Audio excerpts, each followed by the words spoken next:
नमस्कार, स्वागत है आपका आईटीवी न्यूज़ पर। पश्चिम बंगाल राज्य के 3 जिलों में वर्ल्ड ह्यूमन राइट्स डे मनाया गया। कार्यक्रम एक ह्यूमन राइट्स अवेयरनेस और प्रोटेक्शन ऑर्गेनाइजेशन पर आधारित था। ह्यूमन राइट्स डे के इस 77वें साल पर ऑर्गेनाइजेशन के कई बड़े लीडर्स ने ह्यूमन राइट्स लॉ, महिलाओं की सुरक्षा, बच्चों की सुरक्षा, लेबर प्रोटेक्शन और दूसरे कई अधिकारों पर बात की। कार्यक्रम में मौजूद थे संगठन के all India president doctor Sheikh Maqbool Hussain, राज्य संपादक जयंत हलदार, सह संपादक अरूप धरा, राज्य सभापति काजी अहमद हुसैन, कोषाध्यक्ष Biswanath Das, Singur convener doctor Samim Ahmed, doctor Kuntal Biswas. इनके अलावा अलग अलग जिलों से आए कई नेता भी शामिल हुए। उन्हीं की कुछ झलकियां देख लीजिए आईटीवी न्यूज़ पर। মাইকের আওয়াজ যাচ্ছে ততদূর পর্যন্ত প্রত্যেকটি জনগণকে আমরা আমাদের তরফ থেকে মানবাধিকারের শুভেচ্ছা জানাই এবং আমরা তাদেরকে জানাই যে আমরা আমাদের সংগঠন সব সময় অঙ্গীকারবদ্ধ তাদের পাশে আছে। বোঝায় সেই সব মৌলিক অধিকার যা শিশুকে শারীরিক, মানসিক, সামাজিক এবং আর্থিক বিকাশের জন্য অপরিহার্য। বিপুল উদ্বেগ, আতঙ্ক আর অনিশ্চয়তাকে সঙ্গী করে নিজের অস্তিত্ব রক্ষার লড়াই করে চলেছে। বর্তমান ভারতে সকল শ্রমজীবী মানুষ আজ বিপন্ন।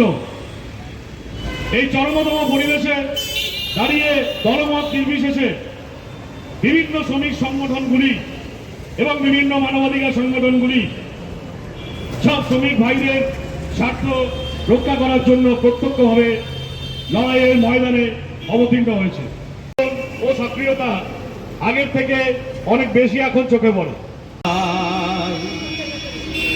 মন তুই রইলি খাঁচারা সে খাঁচা যে তোর কাঁচা বাসে। আজকে সবাই উপস্থিত হয়েছি একটা মহতী লক্ষ্যে। লক্ষ্যটা কি?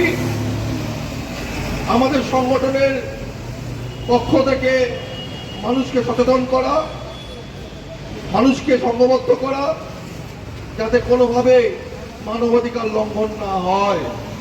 সম্পর্ক ইত্যাদি বিষয় নিয়ে আপনারা জানেন যে মানবাধিকারের বিষয়টি 1948 এবং 1993 এই দুটি সময় মানবাধিকারের ইতিহাসে অত্যন্ত গুরুত্বপূর্ণ এবং তার যে সনদ, সেই সনদের যে স্পিরিট অফ দি আর্টিকেল, তার প্রতি আমাদের পূর্ণ সমর্থন এবং পূর্ণ আস্থা রেখে আমাদের মানবাধিকার সংগঠন কাজ করে চলেছে। এবং মানবাধিকারের যে লড়াই, সেই লড়াইটা অন্যান্য ক্ষেত্রের লড়াইয়ের থেকে একটু পৃথক। আমরা অন্য কোনো লড়াই বা মুভমেন্টের সঙ্গে এটাকে যেন ঝুলিয়ে না ফেলি।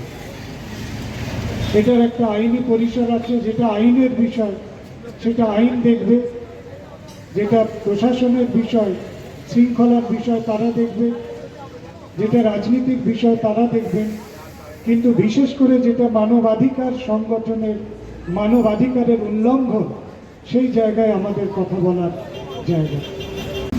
মানবাধিকার যেখানে যেখানে লঙ্ঘিত হচ্ছে আমাদের কর্মীরা সেখানে সেখানে কাজ করছে এবং আমাদের সীমিত সামর্থ্য নিয়ে যতখানি সম্ভব আমরা মানুষের পাশে রয়েছি। কিন্তু একটা বিষয় আমাদের কাছে খুব স্পষ্ট যে একটা সমাজে অনেকগুলো সেক্টর আছে, তার মধ্যে যে অংশটুকু মানবাধিকারের এখতিয়ারের মধ্যে পড়ে, এই ব্যাপারটা আমরা খুব সচেতন।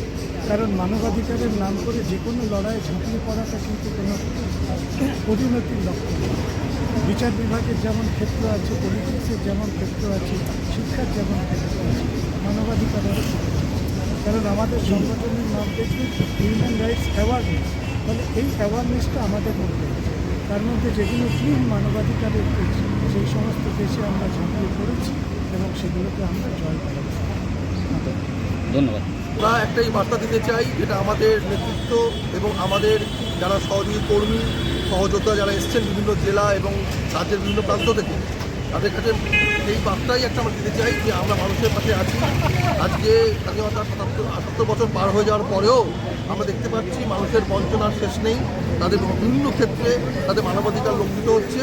আমরা সংগঠনের পক্ষ থেকে আমাদের যে সমস্ত শক্তি দিয়ে মানুষকে একত্রিত করে মানুষের পাশে থাকার অঙ্গীকারবদ্ধ আমরা, এবং আমরা চাই মানুষের পাশে থেকে মানুষকে সচেতন করে কাজটা করতে। কারণ একটা জিনিস খেয়াল করবেন যে সমস্ত জায়গায় প্রশাসন আইন দিয়ে সব কাজ হয় না, মানুষকে সচেতন হতে হয়। সচেতন এই জন্য আমরা কিন্তু যখন আমরা সংগঠনের নামের ক্ষেত্রে আপনারা দেখবেন সেখানে লেখা আছে সচেতনতা এবং সুরক্ষা, অর্থাৎ মানুষকে নিজেকে সচেতন হতে হবে। আমরা সেই কাজে ব্রতী আছি, আমরা সেই কাজ করে যাচ্ছি নিরলসভাবে। দীর্ঘ প্রায় 14-15 বছর ধরে আমরা এই কাজ করে যাচ্ছি, আগামী দিনেও করব। এবং সার্থকতা তখনই আসে যখন আমরা লড়াইয়ের ময়দানে নেমে একদম লড়াইয়ের যে শেষ দিন পর্যন্ত, সেই শেষ দিন পর্যন্ত লড়াই করে যখন যুদ্ধ জয় করে ফিরি, তখনই একটা লড়াইয়ের সার্থকতা। আমরা বিভিন্ন ক্ষেত্রে, আপনি ধরুন হিউম্যান ট্রাফিকিং হোক বা বিভিন্ন ধরনের নার্কোটিক্স জড়িত যে কোনো সমস্যা, আমরা এমন অনেকগুলো কেস আমরা রয়েছে যে কেস ডায়েরিতে দেখা গেছে যে আমরা সাকসেসের একদম শেষ পর্যায় পর্যন্ত গিয়ে সেখান থেকে জয় করে নিয়ে এসেছি। যেমন আমি ছোটো ঘটনা বলি, একটি নাবালিকা আমার সন্তান তুল্য, তাকে ট্রান্সফার করা হয়েছিল বিহারের প্রত্যন্ত অঞ্চলে। সেই বিহারের প্রত্যন্ত অঞ্চল থেকে আমাদের আজকে এখানে এসে উপস্থিত হয়েছে কল্যাণী শহরের যিনি আমাদের ওখানে নেতৃত্ব আছেন, সেই নেত্রী সেখান থেকে নিয়ে গিয়ে সেই বিহার থেকে সেই আমাদের সন্তান তুল্য কন্যাকে নিয়ে এসে তার বাবার হাতে তুলে দিয়েছে। তো সংগঠনের সার্থকতা এইখানে, যখন আমরা একটা বিচ্ছিন্ন কাউকে তার পরিবারের সাথে মিলিয়ে অনেক মানুষ ভারসাম্যহীন এই রাস্তায় ছেড়ে দিয়ে চলে যাচ্ছে, আজকাল আমরা তাদেরকেও সংসার করি। যে শ্রমিকের বিরুদ্ধে আমাদের লড়াই বিগত দিনেও চলেছে, বর্তমানেও চলবে এবং আগামী দিনেও চলবে। যে শিশু আজকে বিকশিত হচ্ছে নতুন ফুলের মতো, তাকে নিয়ে চার দেওয়ালের মধ্যে তাকে যে খাটানো, তাকে যে অবিরাম অত্যাচার করা হচ্ছে, সেই জিনিস আমাদের এই সংগঠন কখনো মেনে নেয়।